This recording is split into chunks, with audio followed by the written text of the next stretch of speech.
Hello, as you can see, today I once again have a box that barely fit on my table. I even need to zoom out a little bit, and that means that I will cover another full-size headphones, and today it will be Sendy Audio Aiva. Definitely not a new model, it exists on the market for quite some time, it received a lot of good reviews, but still, you know, it's not a reason to skip this model because it's definitely worth the attention. And if you look for some planar magnetic mid-tier headphones, it could be a really interesting option. It used the 97 by 76 millimeter planar magnetic driver. Price is $600. I will add links to the official site in the description, and it's nicely built and so on. So basically, let's have a closer look. As you can see, package is pretty big with some information printed on the back side, the blow-up diagram of the driver inside, some additional information about the company, about the tuning. What is interesting here is specifications, so 32 ohms of impedance, 96 decibels of sensitivity, a bit below average level, but still not the toughest to drive model, 420 grams of weight, so pretty acceptable figures, I'd say.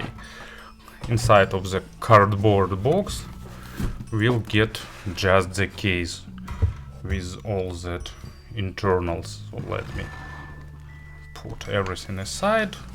Let's zoom in a little bit so we can focus more on this case. Really nice, good case. Some viewers will probably have some 3D stick associations, but anyway, it's really good for headphone storage. I don't know why they added these tiny feet here, but it can be put this way, but not sure why for. Inside one will get headphones themselves and nice fabric pouch with the cable. So once again I've got that rain behind my window, maybe even some hail, but still I won't stop filming that. So let's proceed to the headphones themselves. In terms of design and in terms of build, it reminds a bit some other models exist on market, but Sendy invested a bit in the further tweaking of this model. So first of all, they've used a bit different wood. You can see that it's zebra wood with nice pattern, looks really good, and you know, feels really well because it's really well polished, so nice and pleasant. Interesting grille with dots here are smaller, here is bigger, and interesting pattern outside of that. Also unusual design of yolks, and cups can be rotated in 2 dimensions, giving best fit options here. And headband is made of single piece of metal, giving a bit of additional dexterity. Nice clamping force, really well balanced, and you can slide this part to adjust the size. Also, head pad is all comfortable, soft, and distributes weight nicely. For some people, 420 grams can be considered as heavy, but you know, for me, I'm really experienced audiophile, so for me 420 grams is pretty lightweight and gives a nice wearing comfort.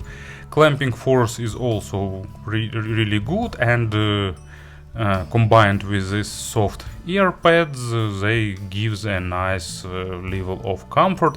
You can see that ear pads are perforated and they are in general open back, so no excessive heating of your ears, and good wearing comfort even during the long listening sessions. What else I can say about them? Overall build is nice, and assembly quality is also really good. Earpads are also nice, so everything is done fairly well, and probably matches that price level with materials and all other stuff. Of course, sound isolation is close to absent. It's open back model. It's not created to be listened on the street or I don't know, in the busy office. It's more for home listening, but it's open back models, and that's what we can expect. And stock cable shows us that Sendy understands the modern trends. Here it is. From one side it's just regular 2.5mm connectors. Fairly nice cable, looks nice, well braided, average in terms of softness. Wooden splitter with chin slider and braided here, but what is most interesting here, they use the Pentacon balanced connector by default, and it's a really good idea for the models that requires nice driving power, so you can use it with your DAP to get more power from the balanced output, and for the regular 3.5mm out you can use this adapter. But of course, like 95% of users will definitely try to connect them to the balanced out. And of course, thanks to using the proper connectors, 2.5mm is one of the standard options nowadays. It's easy to find some third-party cable, really nice, good click and really firmly holding connectors. So in general, build quality, wearing comfort, material selection, and all that other exterior parts are done on a really good level. And of course, about the sound, I gave them about 60 hours of burn-in. During that time, bass became a bit tighter and treble became a bit more extended, but you know, changes are not drastic, so I think you can really start using them without separate burn-in process, but it's a matter of preferences, so if you'd like, you can do that before listening, but I don't think it makes much sense. Let's have some player on the table to show the examples, and let's proceed. You know, I don't know why, but before I listen to them, I've expected a kind of warm sound signature with accented low frequencies and probably reduced amount of treble, something like that, but you know, luckily they didn't happen to be tuned this way. It's a natural model. It's models with sound that you can expect from planar magnetic headphones, but at the same time it's not over bright, it's not over monitoring. It has a good hint of that musicality, let's name it this way.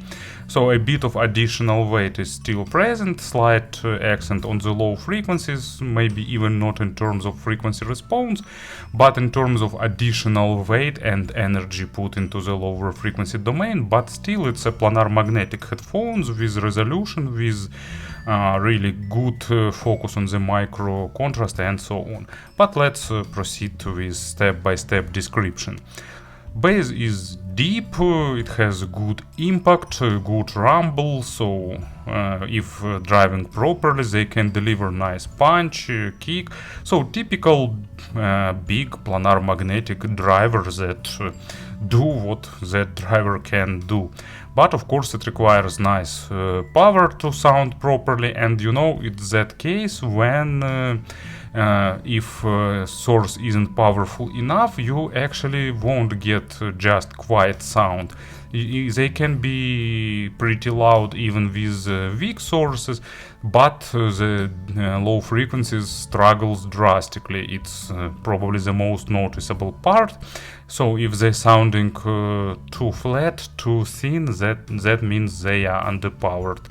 But with good source, bass here has good definition, good weight, and so on.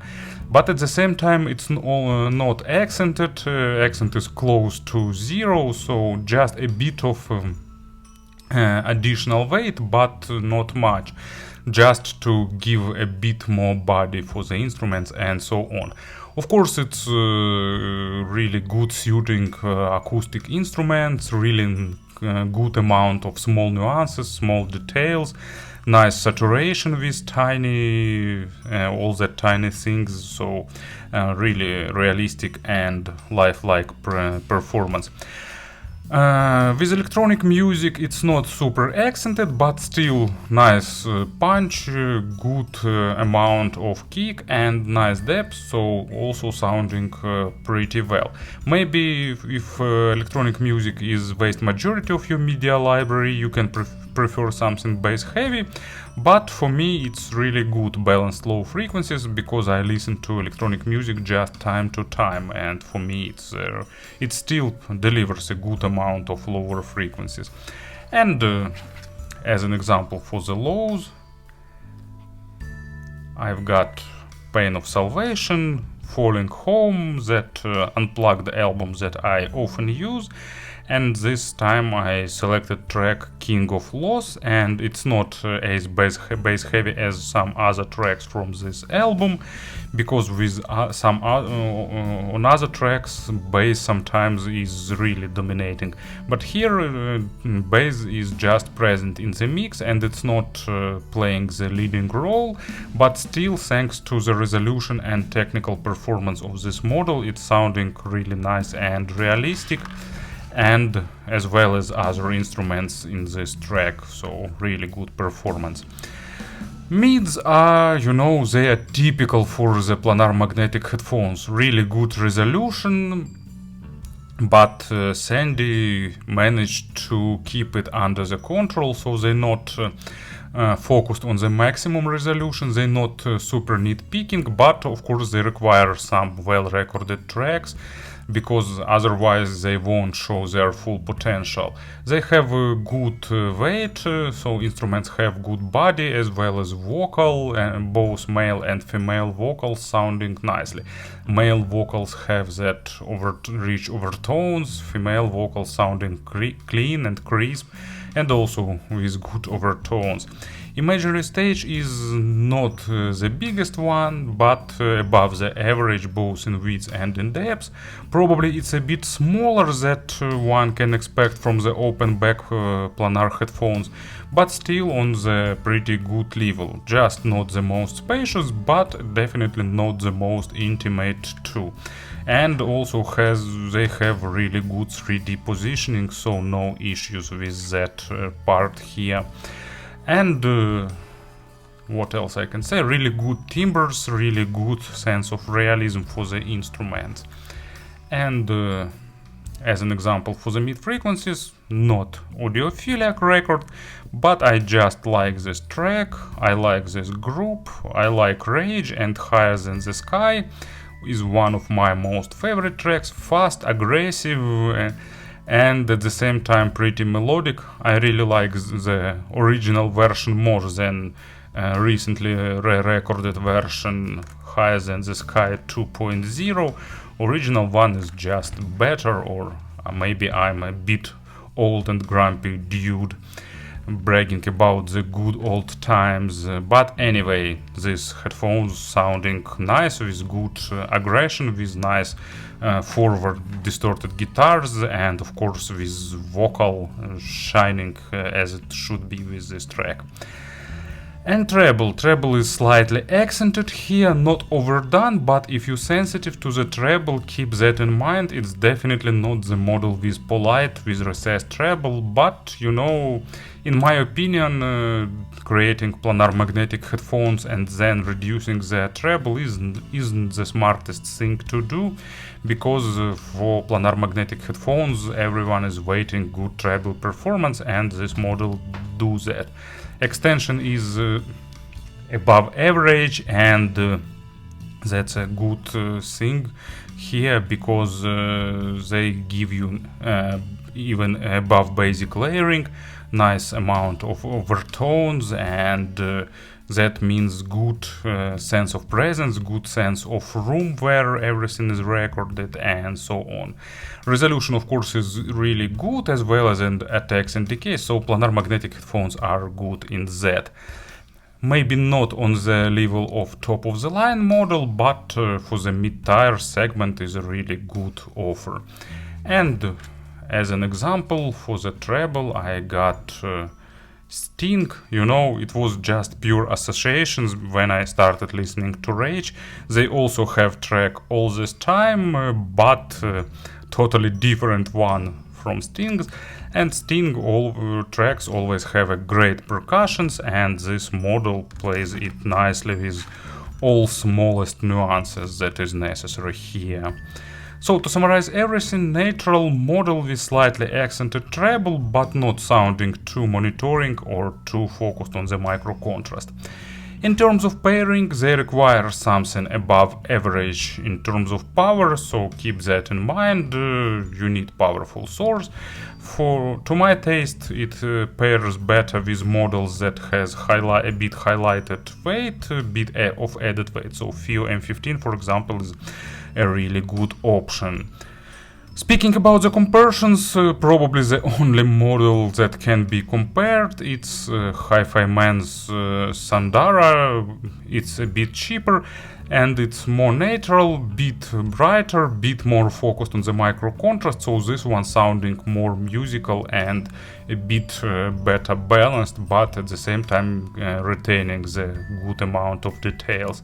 Maybe there are some other options in this price range, I don't know, but you can remind me if I can say a few words, I will do, but you know, not much sense in comparing them with dynamic drivers because it's still planar magnetic headphones. So Sendy did a good job in tuning this model, achieving both technical representation of planars and a good musicality at the same time, and with nice materials and build quality too. Thank you for listening, thank you for your attention, and have a nice day.